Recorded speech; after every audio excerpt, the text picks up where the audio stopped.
Bom, gente, deixa eu subir no tabladinho aqui. Eu fiquei preocupada de ficar aqui em cima, mas... Bom, vamos recomeçar. Bom, para aqueles que reconheceram, nessa primeira parte, a gente fez um pequeno experimento. Tá? Isso seria uma versão, assim, bem, de o que seria uma terapia cognitiva. Tá? O que você faria com um terapeuta com o objetivo de encontrar o quê? Que é com todas as terapias? O reconhecimento dos seus motivos. Tá? Então, vocês experimentaram em primeira mão o que seria um processo de introspecção, que nada mais é que a proposta espírita de autoconhecimento. Quando Santo Agostinho diz, fazei o que eu fiz quando vivi na Terra. Então, logo depois da pergunta sobre o autoconhecimento, ele fala sobre a técnica de fazer isso. Mas a gente precisa da experiência prática. A experiência prática é essa. Você não precisa, essencialmente, de um terapeuta para guiar você nesse processo. Você precisa de vontade de fazer isso.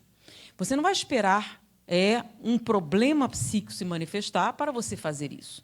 Seria um processo profilático. Você olha para você para evitar que aquilo evolua num problema mais sério. Mas esse seminário não está igual ao que está na internet, né, o tema. Então, eu estava explicando para uma pessoa como é que eu nunca faço tema de nada, esse nome. Quem é que dá nome às palestras? As pessoas que postam na internet. Até hoje eu não postei nada na internet, sabe? Aí a pessoa dá o nome. Então, como é que você faz a palestra? Normalmente, a gente tem um trabalho de um cientista, a gente vê alguma descoberta ou alguma coisa nova e nós achamos pertinente para fundamentar alguma tese espírita. Então, normalmente, as palestras vêm daí. Vamos falar sobre a caridade? Não. Tem um trabalho científico de alguém estudando a caridade. Aí a gente pega e desenvolve. Tem um trabalho científico sobre uma coisa específica. Então, quando alguém pede um tema muito antigo, muitos anos se passaram, as coisas foram evoluindo e coisas novas foram surgindo. Então, quando a gente fazia esse tema sobre a mente, a gente falava sobre psicologia básica, né? Sobre as motivações, o que era isso. Mas nós estamos evoluindo cada vez mais, com descobertas novas e extraordinárias. E, recentemente, veio a baila. Recentemente, chega no Brasil, demora um pouquinho, né? Mas alguns trabalhos extraordinários falando sobre o que nós estávamos no início. O que é o mal e o bem. E como definir isso? Tá? Mas já ia esquecendo de novo. Alguém deixou o bilhetinho para falar sobre o CD de meta-hipnose. Senão eu vou entrar e depois não falo mais, tá bom? É o seguinte, algumas pessoas na internet entraram em contato, a gente trouxe. Esses CDs não são de palestra nem de mensagem. É um tratamento de hipnose. Que tipo de hipnose? Meta-hipnose. Qual é a diferença? Primeiro, o que é hipnose? Hipnose é quando você coloca uma sugestão, tá, no subconsciente de alguém. Qualquer tipo de sugestão. Então, isso seria a prática da hipnose. E por que a gente faria uma coisa dessas? Pelas vantagens. Que vantagens? Se eu digo para você, pare de fumar, sabe o que automaticamente a gente faz? É fácil falar. Queria que fosse eu. E a gente se defende, como a gente se defende qualquer coisa que venha o quê? De fora para dentro. Então, quando alguém dá um conselho, é porque é mole, por que ela falou isso, qual é o interesse disso? E a gente faz isso sempre. Por mais bem intencionado que seja o conselho, o que a gente costuma fazer com o conselho? Se fosse bom, a gente vendia. Né? Nós reagimos muito mal a qualquer crítica, é da natureza humana. Então, dificilmente você lida bem com isso. Mas, quando você está de dieta e tem vontade de comer um doce, o que você faz normalmente? 99% das vezes você come o doce. Ou quando você abre a boca e diz uma coisa que não gostaria. Fala sem pensar. Deixa escapar alguma coisa. Por quê? Porque nós não costumamos censurar impulsos que vêm de dentro para fora. Tá? Então, por isso a gente fala sem pensar, não controla. Por quê? A gente controla tudo que vem de fora para dentro, mas o que vem de dentro para fora, a gente não costuma monitorar. E, por conta disso, vaza. E vaza intensamente. Então, o que significa hipnose? Eu vou colocar uma sugestão, não de fora para dentro, mas de dentro para fora. E pode, sim, existem algumas técnicas de a gente colocar no subconsciente. E como é que funcionaria? Por exemplo, eu coloco esse rapaz em transe, e em transe eu digo, olha, a próxima vez que perguntarem o seu nome, você vai dizer Samantha. Aí ele acorda, tá bom? E alguém pergunta, qual é o seu nome? Samantha. Não, brincadeira, gente, brincadeira. Nada. E ele fica um pouco grilado, né? Depois de um tempo, você pergunta, ele responde, Samantha, não, estou brincando, estou de brincadeira. E ele, mas por quê? Não se preocupe, não vai durar para sempre. Depois de um tempo, ele se toca que tem um negócio errado, aí ele para de fazer. Ele passa a o quê? Censurar esse impulso, que não tem sentido. E quando ele faz isso, ele deixa de existir. Mas quantas vezes ele disse Samantha? Ele queria fazer isso? Não. Saiu. Por quê? Porque ele não pensou antes de... Mas não é o que a gente faz sempre? Então, a hipnose ela é útil nesse tipo de experiência. A meta-hipnose é a hipnose sem transe. Então, na hipnose tradicional, a gente faz um transe hipnótico e bota a sugestão. Correto? Tem todo o trabalho. A meta-hipnose, ela não tem transe. E aí, então, como é que você faz? Você usa uma técnica chamada propaganda subliminar, ou indução subliminar, que é o trabalho de Milton Erickson. Como é que funciona? Você já deve ter ouvido falar que ele... Já fizeram aquela brincadeira de, no caderno, fazer um boneco de palitinho, em várias posições? Aí você passa rápido e não parece que ele está se movendo? Então, quando você viu um filme antigamente, não era um rolo de fita? Se a cada 30 quadros eu colocasse lá, beba Coca-Cola, quando você assistisse o filme, você ia ver isso? Não. Passa muito depressa e você não teria o quê? Consciência. Mas ia direto para onde? Então, você ia repetir centenas de vezes beba Coca-Cola. 1 hora de filme depois, terminou. Gente, eu estou com vontade de beber Coca-Cola, mas eu não gosto de Coca-Cola. Lembra da Samantha? Não tem a ver com você gostar ou não. Você tem aquela vontade. Mas, gente, eu não gosto de Coca-Cola. Aí você, será que eu estou com desejo? Aí você experimenta, não, continua não gostando de Coca-Cola. Não sei de onde vem isso. Propaganda subliminar. Tá? Então, a meta-hipnose faz isso. E juntam a outra tecnologia. Tem frequências sonoras. Essas frequências sonoras induzem você a um estado receptivo. Tá? Como? Isso é uma tecnologia da NASA. Lembra que astronauta também tem dor de cabeça, astronauta também fica deprimido. Então, eles descobriram que o cérebro responde bem a frequências específicas. Então, eles usavam isso para acalmar, para tranquilizar, coisa assim, sem efeitos colaterais. Então, o CD usa essas frequências para colocar você no estado receptivo e depois usa propaganda subliminar para botar mensagens lá. Que mensagens? Tem vários. Parar de fumar. Por quê? Lembra? Pare de fumar. Agora, quando vem de dentro para fora, qual a sensação? Ela fica 10 vezes mais potente. Ah, então meu filho, se eu der para ele ouvir, ele vai parar de fumar? Não. Como assim não? Porque ele não cura, ele alivia os sintomas. Então, só se ele quiser parar de fumar. Tá? Então, você não vai poder forçar. Vai ser igual o quê? Lembra da Samantha? Ele vai reagir contra. Agora, se você quer parar de fumar e sente os problemas da dependência, ele vai ajudar você. Tem lá um alívio da dor. Ah, então ele tira a dor. Não, se você quebrou a perna, não faz a menor diferença. Que tipo de dor? Dores psicogênicas. São dores que têm origem em processos emocionais. Tá? Não é perna quebrada nem pedra dos rins, só morfina nesse caso. Tá? Então, ele trata dor psicogênica. Você está muito tenso e dispara uma enxaqueca. Você está nervoso e tem dores musculares. Então, são dores ocasionadas por processos psicogênicos. E ele cura? Não. Então, para que serve? Serve para a mesma coisa que a novalgina serve. Para que novalgina serve? Ela cura? Não. Ela tira o quê?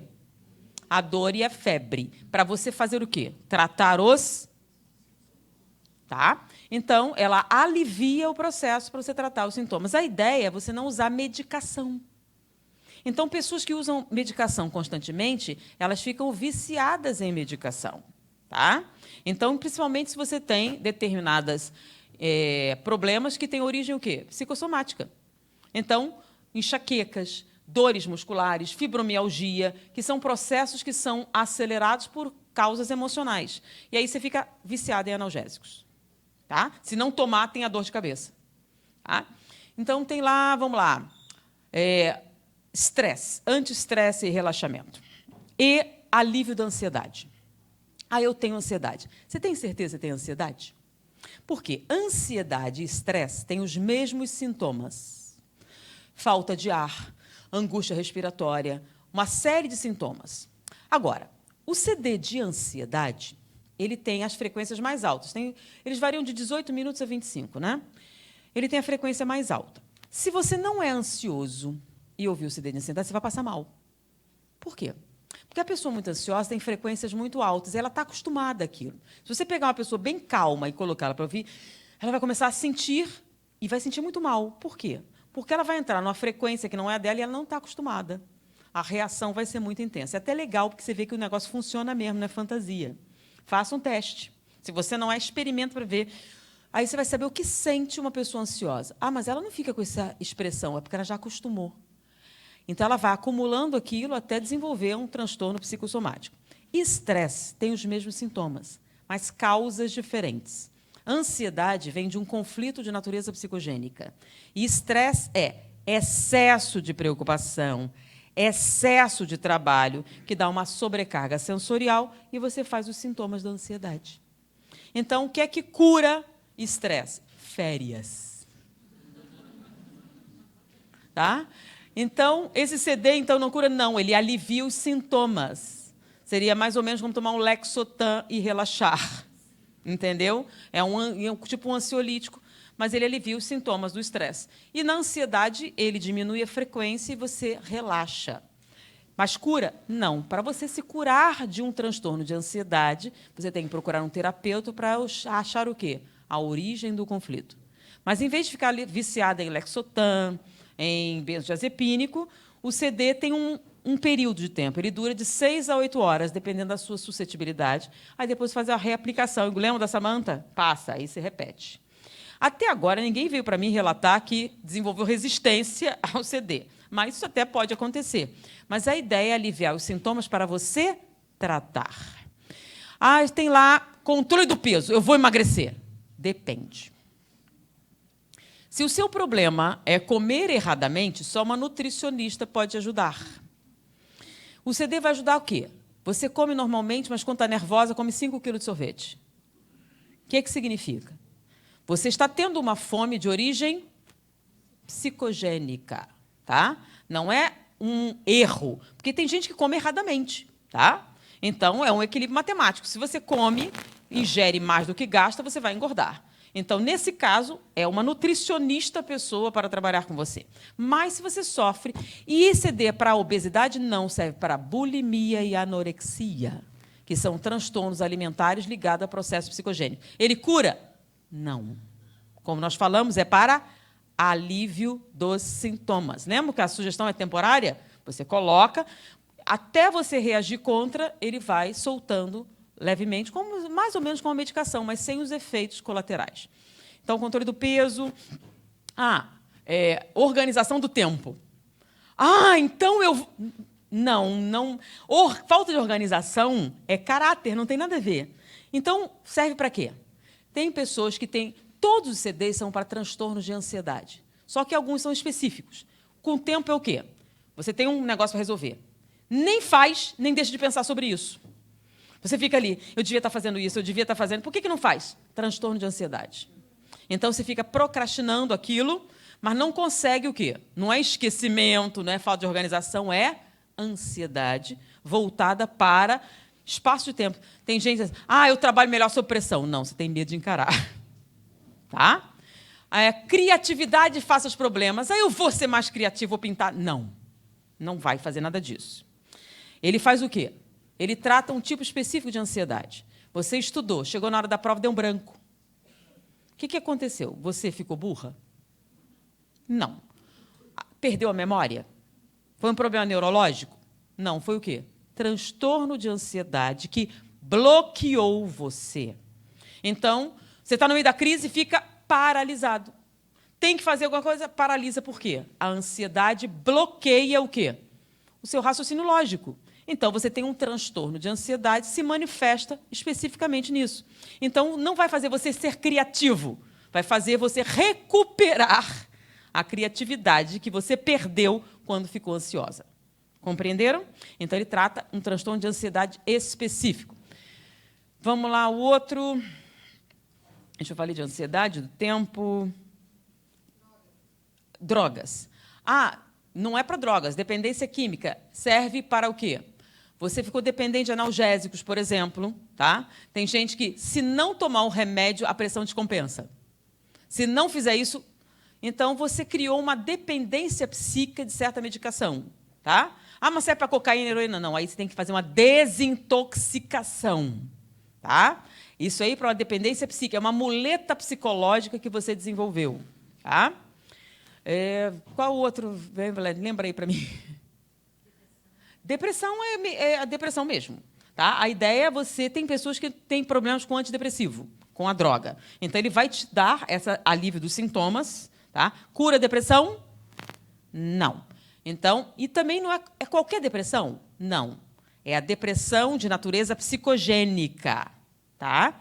Existem depressões que são por motivos endógenos. Você tem um desequilíbrio de neurotransmissor. Então, você toma a medicação e fica bom. Mas tem processos depressivos que são de origem o quê? Psicossomática, tá? Então, você vai tratar este tipo de transtorno. Então, tem gente que toma... Porque, por exemplo, você toma medicação antidepressiva, você tem os sintomas de depressão, você toma e não faz nenhuma diferença. Tá? Então, você não tem depressão? Ué, você não está tendo os sintomas? Mas você tem um desequilíbrio de neurotransmissores? Não, você tem uma depressão de origem psicogênica. É aquela que você tem que fazer uma terapia para achar a causa do seu desânimo, da sua perda de vontade, da sua perda de motivação. Tá? É um outro tipo. Lembra, depressão não é uma coisa só. Tá? Então, essa é a chamada depressão exógena. Tá? Causas psicossomáticas. A endógena é o quê? Desequilíbrio de natureza neurológica. Neurológico não tem a ver com os neurônios, não, tá? Químico. Mas eu ia falar de um, esqueci agora. Para insônia é relaxamento, que faz dormir, lembra? Estresse te dá insônia. Agora, se você tem uma origem psicogênica, é um transtorno de ansiedade. Já falei do peso, falei da criatividade. Criatividade faz problemas, organização do tempo. Tem outros aí. Se eu deixei de falar de algum, são 15 títulos. Ah, Magic Music. Esse não tem nenhum tipo de sugestão pós-hipnótica, é só as frequências. E para que serve? Você quer fazer meditação, você quer usar para outra coisa, as frequências te deixam no estado receptivo, você faz outra coisa. Faz uma visualização terapêutica, faz outra coisa. Ah, quero decorar um poema, quero fazer alguma coisa, ele te deixa no estado receptivo. É só a música. Ansiedade, confiança em si próprio. Tem confiança em si próprio e reconhecer suas qualidades. Não é a mesma coisa? Não. Um é autoconfiança e o outro é autoestima. Tá? Reconhecer suas qualidades. Eu não tenho qualidades, eu não presto, eu não sou ninguém, eu não posso, porque eu não tenho, eu sou burra, eu sou isso, eu sou aquilo. É o quê? Uma autossabotagem. Tá? Ele alivia esses sintomas. E autoconfiança. Você está com medo de tentar. Né? Está com medo de tentar. Eu não vou conseguir. Eu não vou conseguir. É uma coisa específica. Confiança. Você está... A pessoa que tem confiança não tem medo? Não, ela tem medo, mas mesmo assim ela tenta. Tá? Por quê? Porque medo você acha que pode ter um resultado ruim. Mas tentar ou não tentar não tem nada a ver com medo. Tem a ver com o quê? Quando você não tenta, você tem certeza que não vai conseguir. Você nem fez.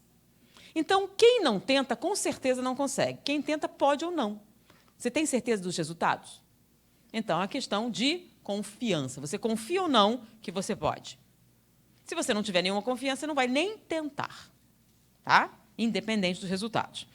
Sociabilidade, isso é interessante. Sociabilidade. Ah, eu vou ficar mais sociável. Não, gente, olha só. ECD não cura falta de educação, por exemplo. O de agressividade. Né? Controle da agressividade. Eu vou ficar mais dócil? Não. Falta de educação só cura com o quê? Educação. Então, o controle da agressividade é para quê? É o seguinte, você é uma pessoa perfeitamente normal. Aí tem que vir aqui na frente dar um aviso. Aí você fica arrogante. Não, você está com medo e transformou o seu medo em agressividade. Você pega a sua ansiedade e transforma. Então, toda vez que ela está na posição assim, ela fala de outro jeito. Quando está no meio das pessoas, não. Por quê? Ela é uma pessoa agressiva? Não, é um transtorno de ansiedade, se manifesta em quê? Agressividade. Entendeu? Não cura falta de educação, tá? Nem caráter ruim, nada disso. Não cura uma pessoa violenta. Cura um transtorno de ansiedade que se manifesta em agressividade. Quando a pessoa está nervosa, ela eleva a voz e fica alterada. Tá? Não é a sua natureza, é um transtorno de ansiedade. Sociabilidade. Você quer falar com as pessoas, você está com vontade, mas te dá um transtorno de ansiedade e você não consegue. Tá? Então, você quer, sim, você quer, você está com vontade, sim. Se você não gosta de gente, você é antissocial, isso não tem cura, tá? Você tem que mudar por dentro e passar a gostar de gente. Não cura timidez, essas coisas. Ele cura o quê? Um transtorno de ansiedade em falar em público, em estar socialmente com as pessoas, chegar para a menina, quer sair comigo? Coisa desse tipo, tá? Então, é um transtorno de ansiedade. Mais algum, gente? Eu esqueci. Se eu não falei de algum, vocês perguntem, tá? Cada um deles, todos eles tratam o quê? Tá? Que se manifesta especificamente, e o de ansiedade é a ansiedade, o transtorno de ansiedade geral, que se manifesta por um medo vago de uma coisa que você não sabe o que é. Tá? A ansiedade, você está o tempo todo sentindo isso.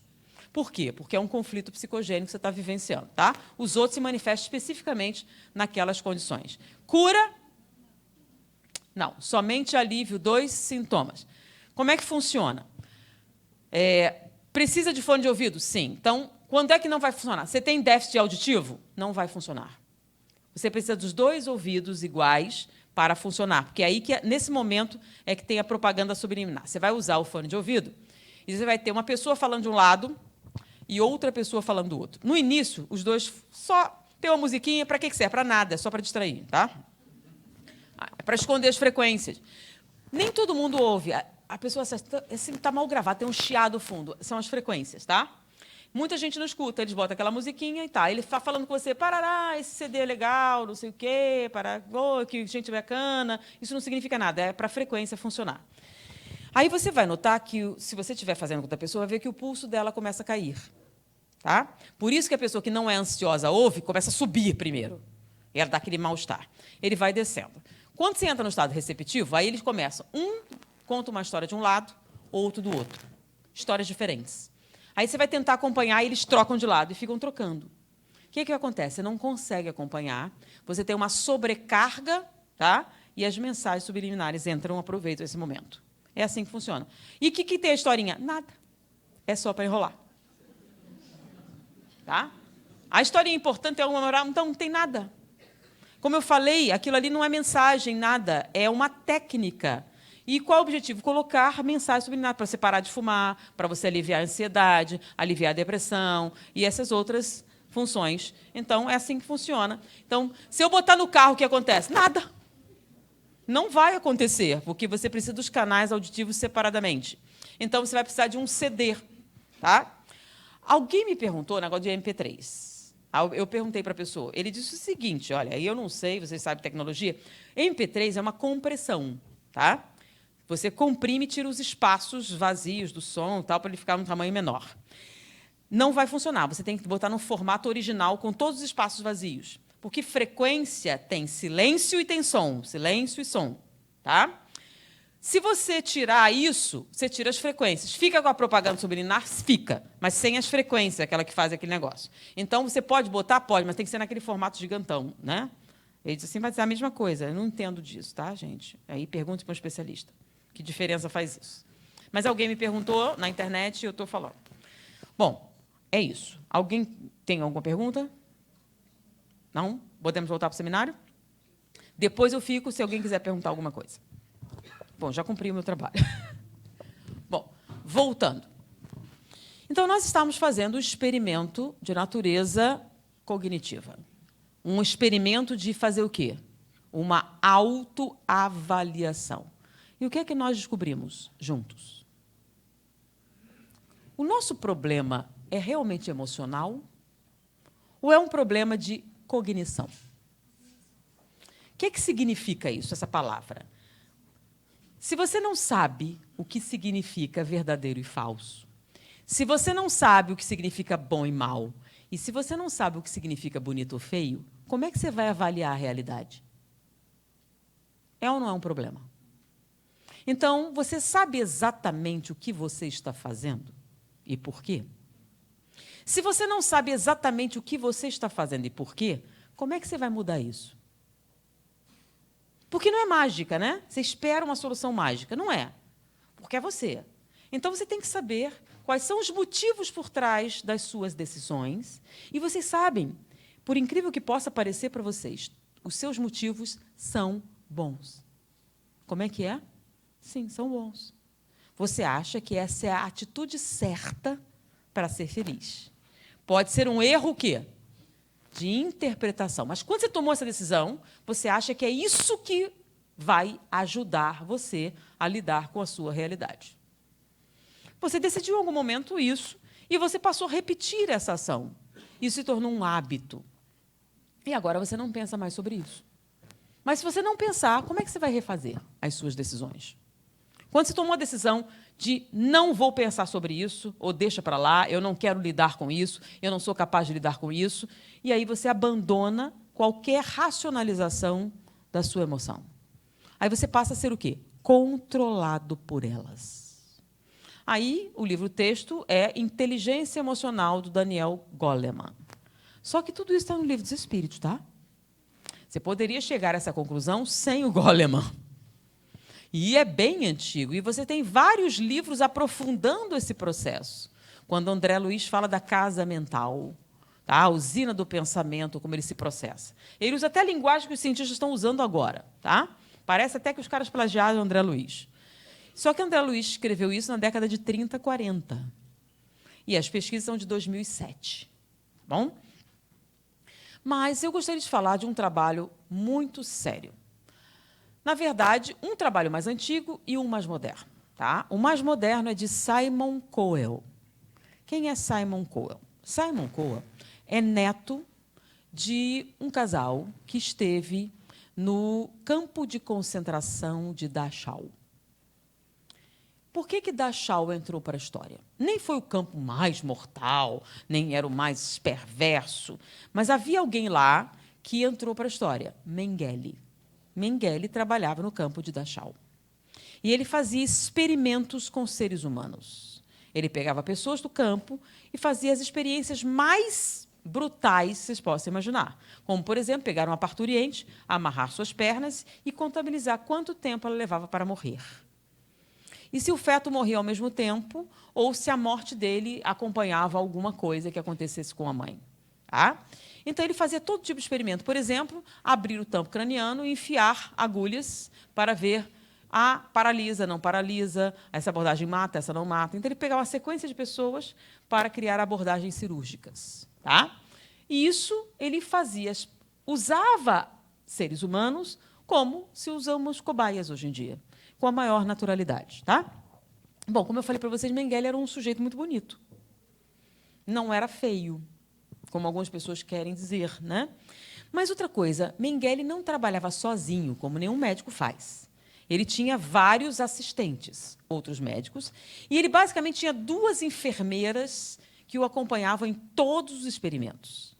Então, uma delas assistenciava os procedimentos e a outra fazia os relatórios. Ela anotava tudo o que ele dizia. Bom, ele levou tantos minutos para morrer, ele sentiu isso, ele gritou tanto, isso e aquilo, e ela ia anotando tudo o que ele falava. E, no final, ele assinava os relatórios. E foi assim que nós tomamos conhecimento do que foi que ele fez exatamente. Ele escreveu. Não são depoimentos de outras pessoas. Ele descreveu os procedimentos. E, na verdade, quem descreveu foi a enfermeira, né? Que escreveu tudo isso. Simon Cowell cresceu ouvindo falar sobre isso, tá? Sobre as atrocidades do campo, amigos de seus avós, e a curiosidade a respeito dos monstros de Dachau, né? Mengele e sua equipe. E ele foi ver o julgamento de Nuremberg. Né? Vocês sabem que Mengele não foi julgado, ele escapou, inclusive veio para o Brasil. Mas as 2 enfermeiras foram. E o que impressionou Simon Cowell é que elas eram pessoas aparentemente perfeitamente normais. Por exemplo, elas não tinham antecedentes criminais. A gente pensa que pessoas que fazem isso têm o quê? São psicopatas, né? Elas devem ter matado o coelhinho fofo na infância, devem ter feito alguma coisa. Não é possível que isso apareça assim do nada. Ela tem que ter sintomas, mas elas não tinham nenhum. Pelo contrário, uma delas ganhou um prêmio porque ela cuidava de idosos. Cuidar de idoso não é uma coisa fácil, é. Requer um determinado temperamento, uma docilidade, e os parentes resolveram fazer uma homenagem, porque ela era tão dedicada, tá, aos seus pacientes, que ela mereceu um reconhecimento público dos parentes. Espera aí, qualquer pessoa tem isso? Sim, mas ela era assistente do Mengele. Sim, ela se tornou assistente do Mengele. Como alguém que prestava serviço de enfermagem com sucesso se tornou assistente do Mengele? Vocês poderiam ser assistentes do Mengele? Qualquer pessoa poderia ser assistente do Mengele? Bom, Simon Cowell viu essas mulheres e aquilo despertou nele. Como? Elas são monstros. Por que não parecem monstros? Em que momento elas se tornaram monstros? Elas nasceram monstros? Então, ele resolveu pesquisar as raízes do mal. Onde está o mal no cérebro humano? Mas ele não fez isso sozinho. Envolveu 300 pesquisadores e 60 instituições. Então, eles se uniram para tentar entender de onde vem o mal. Então, havia um geneticista que queria isolar determinado conteúdo para ver, porque Simon Cowell descobriu alguma coisa relacionada ao mal. Ele descobriu que a crueldade, basicamente, quando vamos falar de mal, seria o quê? Lembram? Como você se sente. Então, uma pessoa que é capaz de produzir especificamente o mal para você. E, aparentemente, sem nenhum ganho aparente. Seria o quê? Só pelo prazer de machucar. Correto? Porque uma coisa é a vingança. A gente entende a vingança, não entende? A gente entende custo, benefício, mas a crueldade. Por exemplo, aqueles 2 rapazes em Brasília que pararam num posto de gasolina, encheram um galão, derramaram sobre um homem deitado numa praça e atearam fogo. Espera aí, esses são psicopatas assassinos. Mas, espera aí, psicopatas assassinos têm antecedentes. Você não vira, acordei hoje um psicopata. Não, você nasce assim.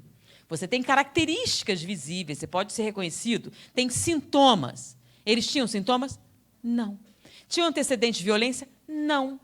Eles cometiam bullying na escola? Não. Eram garotos perfeitamente normais. Espera aí, garotos normais fazem isso? E o medo que a gente sente? Espera aí, garotos normais fazem isso? Eu não vi. Será que meus garotos são normais? Será que tem um do meu lado e eu não consigo ver? Porque a gente tem aquela expectativa, eu posso ver o monstro, né? Mas a gente pode ou não pode? Então, Simon Cowell estudou e algumas descobertas foram feitas unindo vários. Gente, a pessoa pergunta, pega as fontes, procura o livro A Ciência do Mal ou As Raízes do Mal, eu não sei como vai ficar em português, tá? Então, Simon Cowell, Philip Zimbardo e Fisher. Então, são 3 autores, basicamente, que falam sobre isso. Aí procurem lá, porque se eu for citar cada uma, cada instituição, o que foi que ele fez, a gente vai levar quanto tempo? Quantas horas vocês têm que me dar mais? Tá bom? Então, pesquise. Porque a pessoa cobra. Vem cá, você não citou as fontes, você não citou as fontes. Gente, olha só, eu pesquisei, elas existem. Vão lá, eu já dei o nome dos caras, procurem, tá bom? Então, porque essa aqui não é tese de mestrado, tá bom? Porque a gente está falando de espiritismo, tá? E não de neurologia. Bom, Fischer, ela estudou um circuito cerebral específico, na verdade, um trabalho que já tinha sido falado por um cara mais antigo, que já devem ter ouvido falar, Viktor Frankl. Viktor Frankl, na verdade, ele desenvolveu uma escola terapêutica. Ele também esteve no campo de concentração, nesse caso, Auschwitz. Em Auschwitz, ele conheceu o pior lado da natureza humana. Mas ele escolheu que isso não mudasse ele. E ele se tornou um observador na natureza humana. E ele verificou alguma coisa. Ele viu que as pessoas com mais resistência ao sofrimento tinham certas características.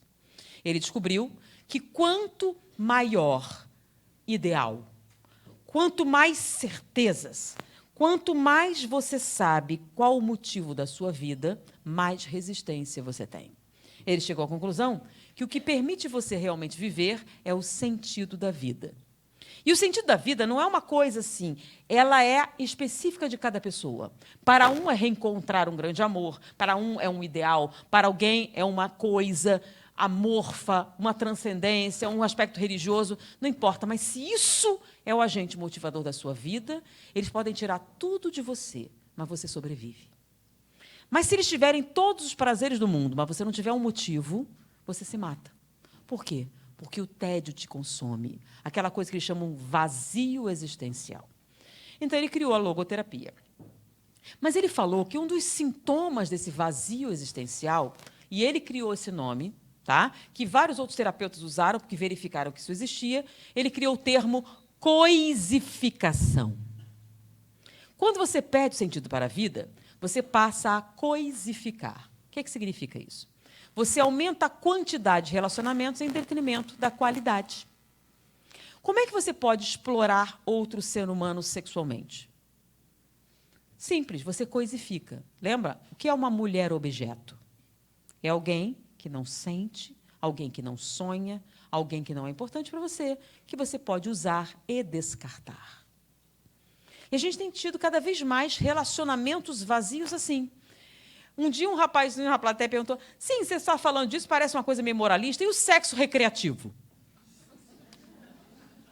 Aí eu perguntei, e o que vem a ser o tal sexo recreativo?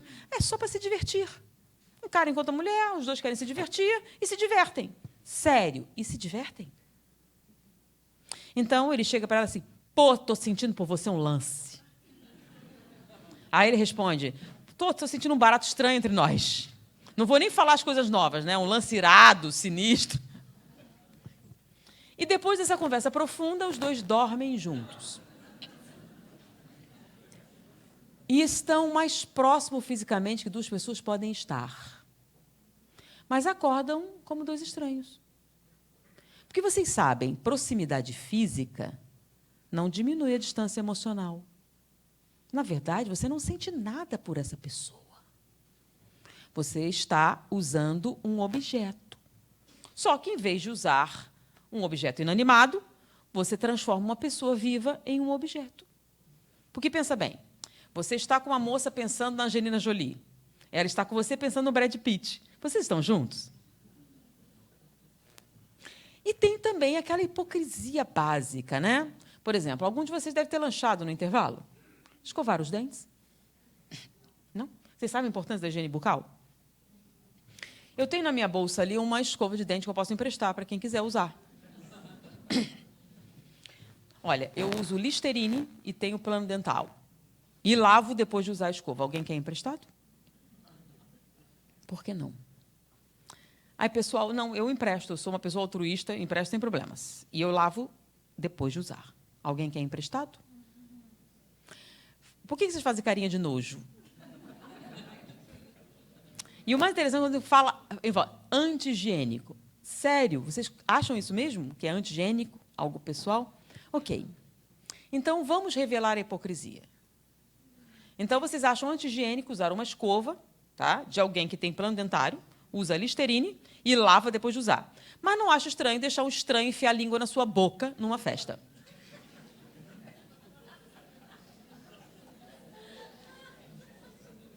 É ou não é? Às vezes, mais de um. Beijei 3 na festa. Você deixou 3 pessoas estranhas enfiarem a língua na sua boca e achou isso perfeitamente natural? Já ouviu falar de herpes? Hepatite? Sério, e se for mais do que a língua? Tem gonorreia, sífilis, AIDS. Aí você fala assim, se eu tivesse pensado, por que não pensou antes? Por que não pensou antes? Não é meio hipócrita essa coisa do anti-higiênico? Convenientemente, você fez o quê? Esqueceu da higiene. Né? Que eu acho que a língua é mais suja que a minha escova de dente, com certeza. Então, você pediu o exame bucal, você tem um exame de sangue. Ah, mas precisa disso? Bom, se você pegar AIDS, você vai achar que precisava, né? Isso pode acontecer? Alguém fez uma crítica. Ninguém pega AIDS com beijo. Eu não estou falando de beijo, né? Ficou meio subentendido que não é isso. Tá? E esse negócio do beijo é quando você tem 13 anos. Depois, quando você fica mais velho, você faz outras coisas com um desconhecido. Porque todo mundo está fazendo. Né? Todo mundo faz. E daí? Porque todo mundo faz significa estar perfeitamente correto. Perfeitamente saudável. Sim, todo mundo está fazendo. E daí? Muda alguma coisa? Então, depois que você pegou a doença, o que você vai fazer agora? Vou me arrepender? E você pode reverter? Agora, se isso pode acontecer, não seria bom pensar antes de fazer? Ai, mas como é que eu vou pedir um exame de sangue? É melhor você namorar antes, então. Então, ficar com um desconhecido na festa é uma coisa saudável? Produtiva? Espiritualizada? Você faz porque todo mundo está fazendo. E aí você faz também. Por quê? Por que você está fazendo? Sério, você pensou nisso? Mas a gente não está falando que é uma questão de pensar? Você analisou seu comportamento? Ah, mas eu desejo. Sim, tá. Mas tudo que você deseja lhe é conveniente? Ou produtivo? Sinceramente, quanto prazer você acha que vai tirar dessa situação? E tira mesmo. Falando sério, sem hipocrisia. Tá? Então, a gente começa a notar que Viktor Frankl tinha razão. O nome disso é coisificação. Tá? Só que, quando Frankl falou, era uma coisa de natureza psicológica. É um termo psicológico ou psicoterápico que a pessoa falava coisificação. Mas Fischer não é psicóloga. Era uma neurologista que começou a analisar circuitos de reconhecimento cerebral.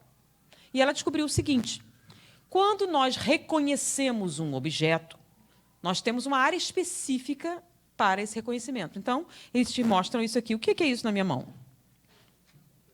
Um pedaço de papel. Você reconhece o pedaço de papel e eu posso acompanhar o seu cérebro no momento em que ele olha isso na minha mão, reconhece do que se trata, que é um papel branco, todos os detalhes que vocês têm sobre a coisa que está na minha mão. Né? E aí eu faço uma coisa assim. Pego esse lindo pedaço de papel e amassei. E soltei. E pisei em cima.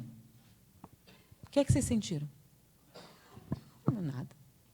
É um pedaço de papel. E se fosse um coelhinho fofo? Por que seria diferente? Porque Fischer descobriu que quando nós olhamos seres humanos e seres vivos, nós usamos um circuito diferente. E seres humanos têm um circuito especial, exclusivo para eles.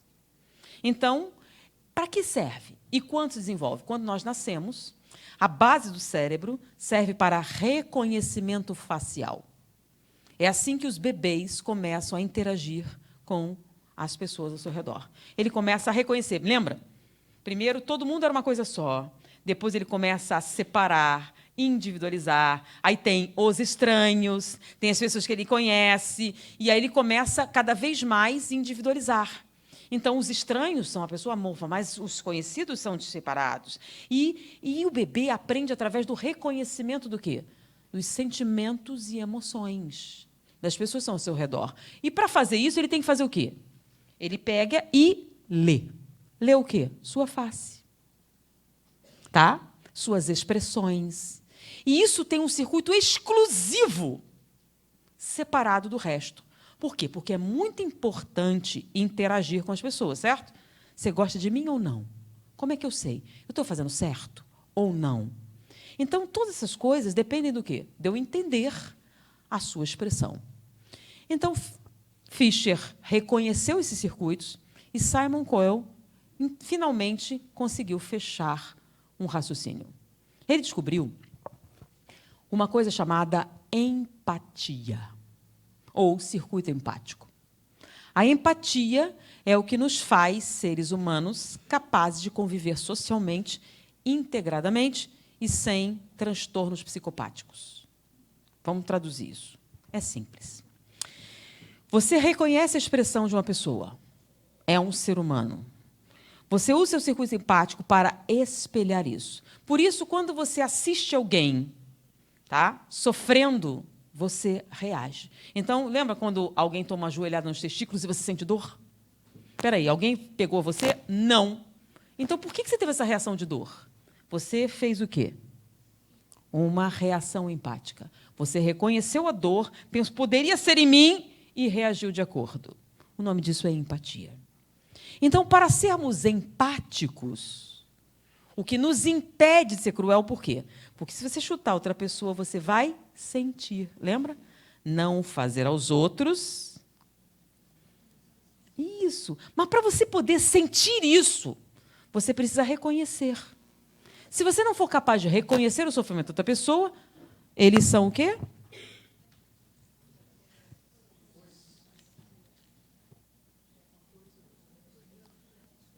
Vamos entender o que ele descobriu, tá?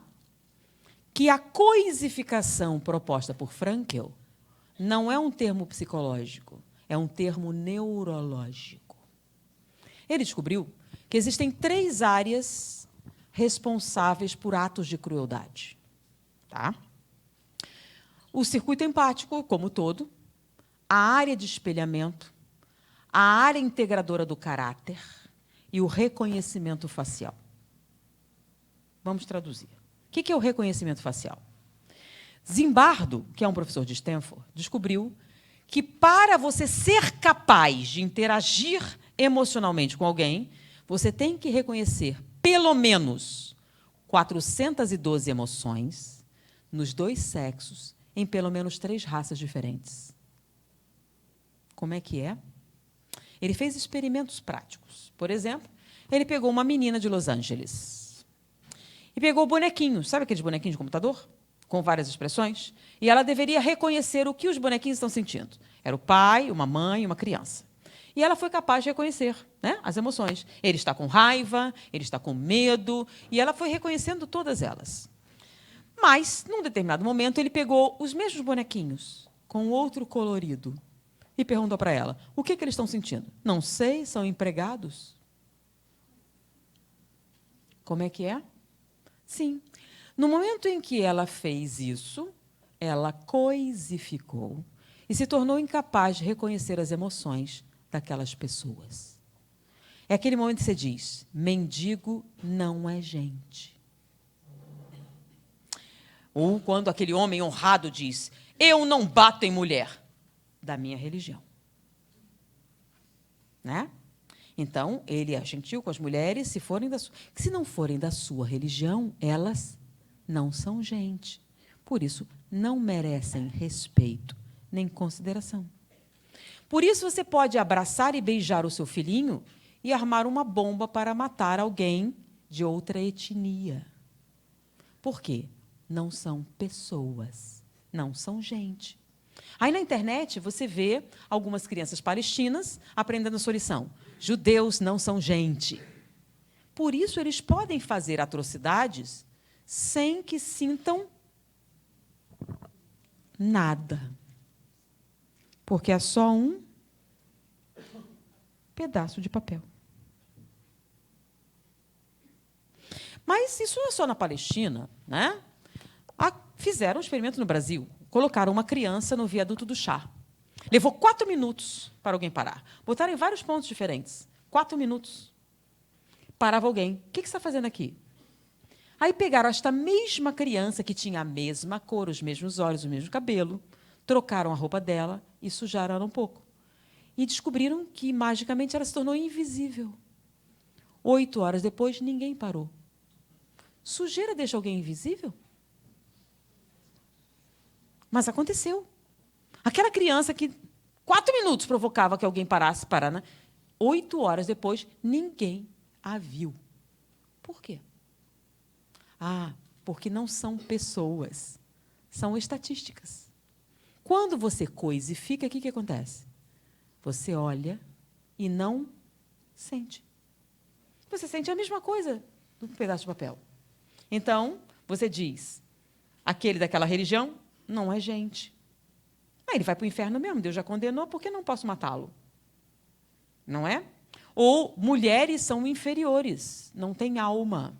Ou aquela etnia, ou aquela cor, ou aquele gênero. Não interessa o que você está usando. É um processo intelectual, tá? Mas quando você coloca esse processo intelectual em atividade, você troca o circuito. Você, em vez de usar o circuito dos seres humanos, você passa a usar o circuito das coisas. Por isso, você pode machucar quanto quiser, sem sentir nada. Ou seja, você pode se tornar assistente do Mengele. Por quê? Porque, para aqueles nazistas, judeu não era, né? Seria o mesmo que um bichinho de laboratório. Não eram pessoas. E, como não eram pessoas, você não reconhecia nelas emoções, sofrimento, dor, nada. Mas isso acontece com qualquer um que, intelectualmente, crie essa condição. Então, a crueldade é um fator intelectual. Então, quando você é educado para ver certas pessoas como coisas, você é capaz de fazer qualquer coisa com essas pessoas. O segundo passo é o reconhecimento facial. Vocês estão já ouvindo falar de bullying, não estão? Muito bullying. Aparentemente, as crianças estão terrivelmente perigosas. Elas são capazes de matar um coleguinha de 6 anos com chutes na sua cabeça. Lindas crianças fofas de 6 anos matam um coleguinha a chutes. Onde? Aqui, no Brasil. Né? E vocês podem ir na internet, vão lá olhar. Isso acontecia quando vocês eram crianças? Vocês vivenciaram muito essas coisas? Mas, aparentemente, está muito comum hoje em dia. Estatisticamente, as crianças estão tenebrosas, né? Zimbardo chegou à conclusão que estamos criando pequenos psicopatas. Sabe como? Por um motivo básico. Para você não ser capaz de cometer uma crueldade ou uma atrocidade, você precisa reconhecer os seres humanos, certo? Antigamente, nós tínhamos famílias pluricelulares, certo? Então, você vivia com os seus primos, seus tios, todos numa grande comunidade. Então, você conhecia a sua tia, que ficou solteira, aquela outra que o marido largou, a sua bisavó, que tem dor na articulação, a outra que já tem reumatismo, uma que está gagazinha, aquela... Então, você, quando criança, reconhecia todas essas coisas, não sabia? Das fofocas da família. E você reconhecia a dor, o sofrimento nas pessoas todas. Você convivia com gente velha que sentia dores, você convivia com gente jovem, você convivia com um monte de gente, e você tinha toda essa gama de emoções onde? Nos seus circuitos de reconhecimento facial. O que acontecia? Como você era capaz de reconhecer a dor em outro ser humano, você era incapaz de provocar essa dor. Por quê? Porque dói em você. Lembra? Se você chutar alguém, não sei, você sente, então você não faz. Como você sabia que você está brigando com alguém, mas não chuta quando está caído? Por quê? Não o faça aos outros. Mas você reconhece esse outro como seu igual. Você reconhece como um ser humano. Então, você sabe o quanto ele vai sofrer. Poderia ser você.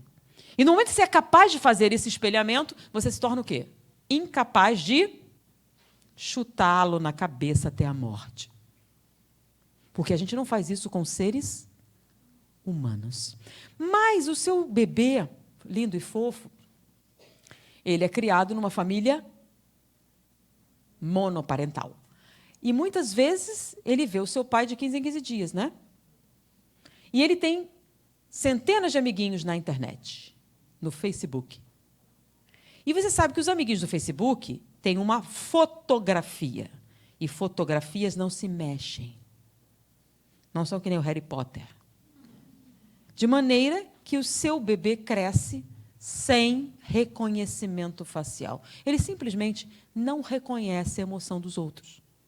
Então, ele não é capaz de reconhecer o sofrimento, a humilhação, a dor, nem a morte.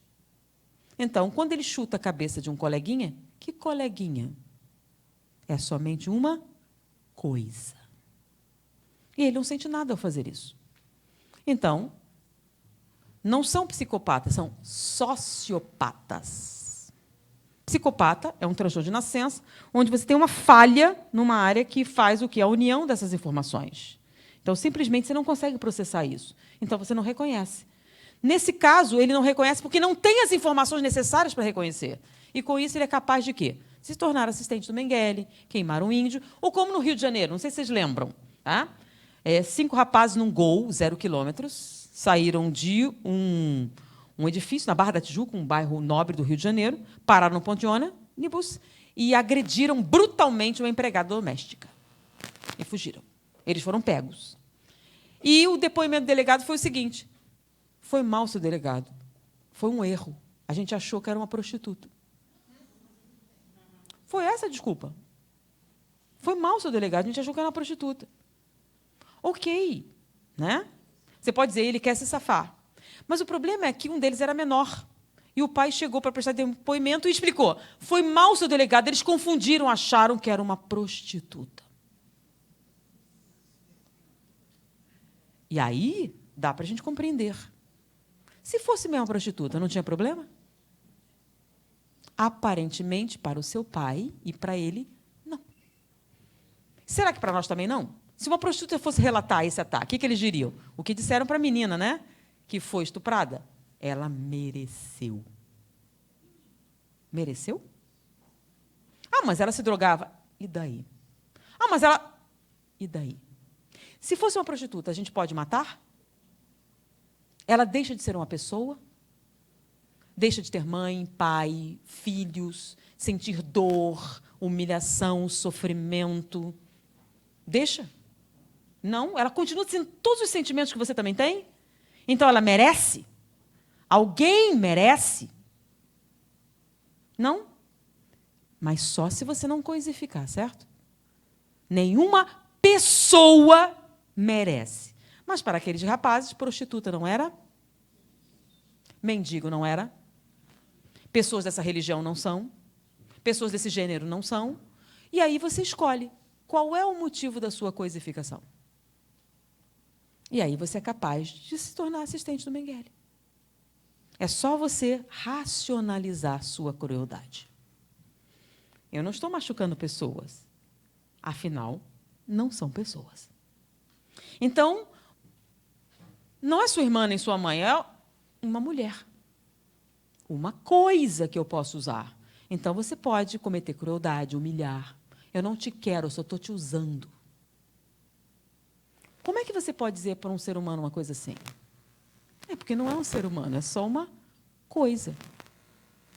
Não é uma pessoa.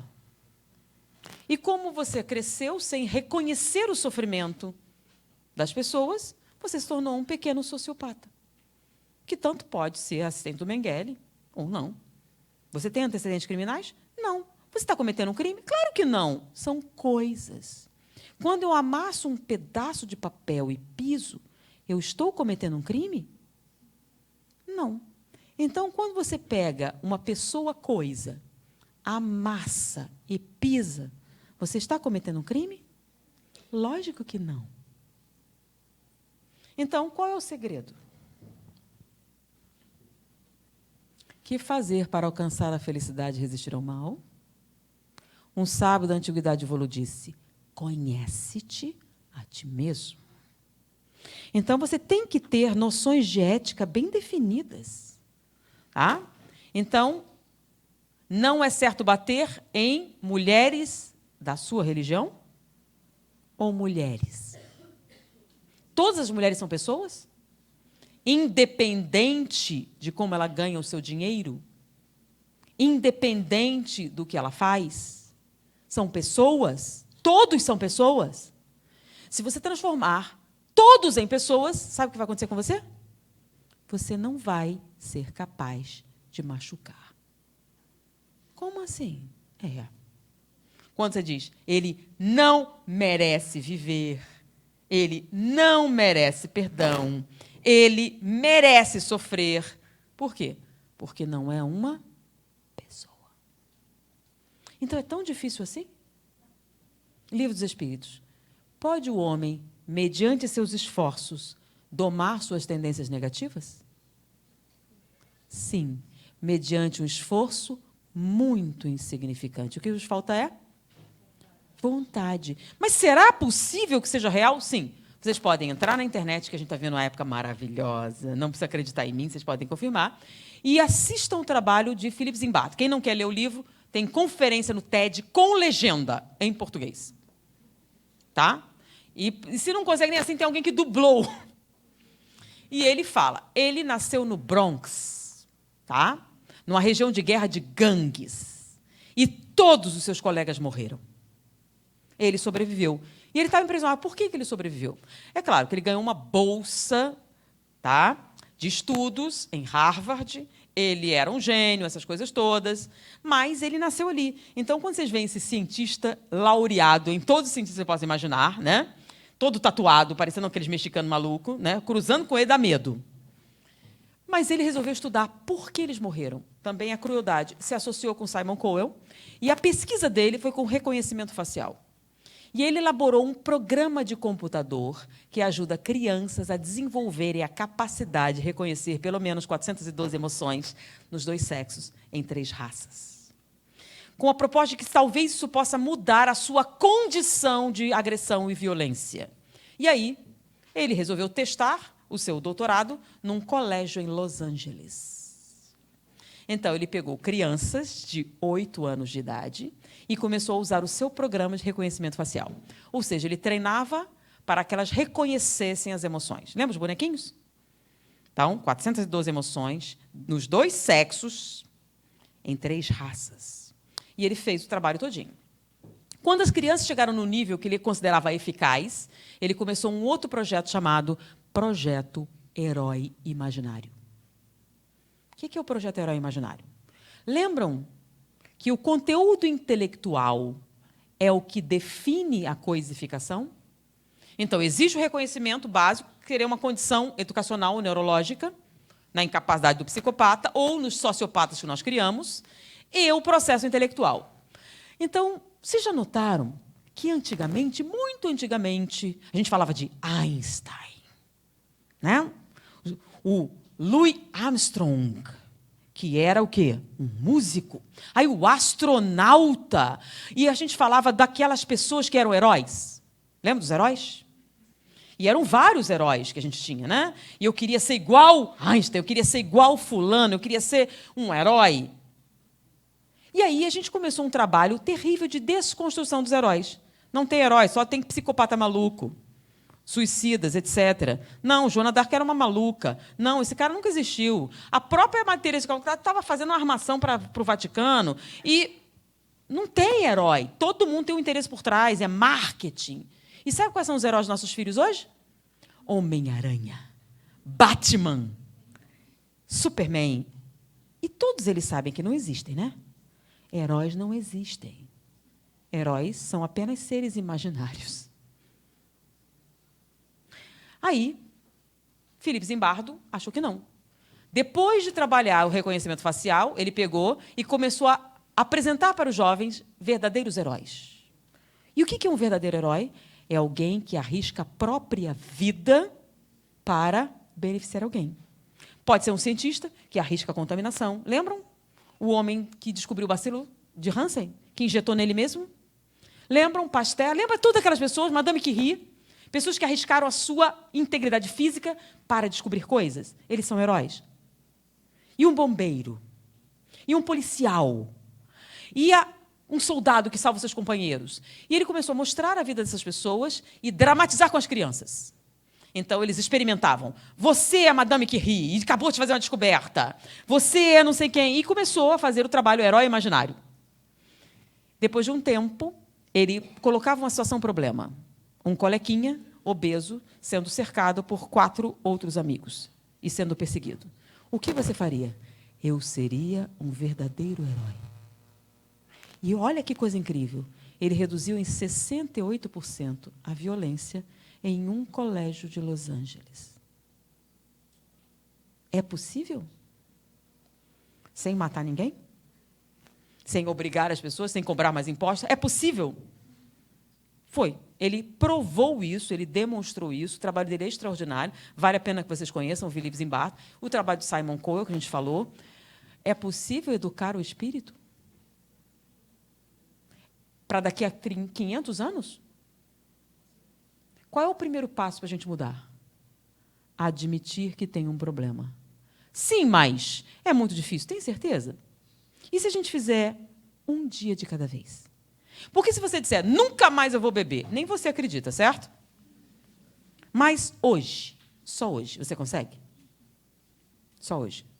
Então, hoje, só hoje, você consegue ser mais gentil? Só um dia. Não é para sempre. Hoje, só hoje eu não vou falar mal de ninguém. Você consegue? Um dia só.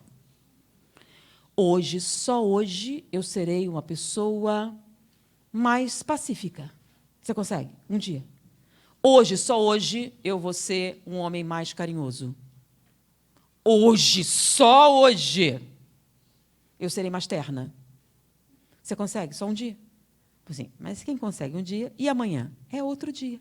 Só hoje. E depois de amanhã? Só hoje. Não é para sempre, só hoje, só hoje. Um dia só. Você consegue? Você consegue viver um dia de cada vez? Se você conseguir, assim se passaram 100 anos. É tão difícil assim? Pode o homem, mediante seus esforços, domar suas tendências negativas? Sim, mediante o esforço muito insignificante. O que vos falta é? Foi um prazer estar com vocês. Muita paz.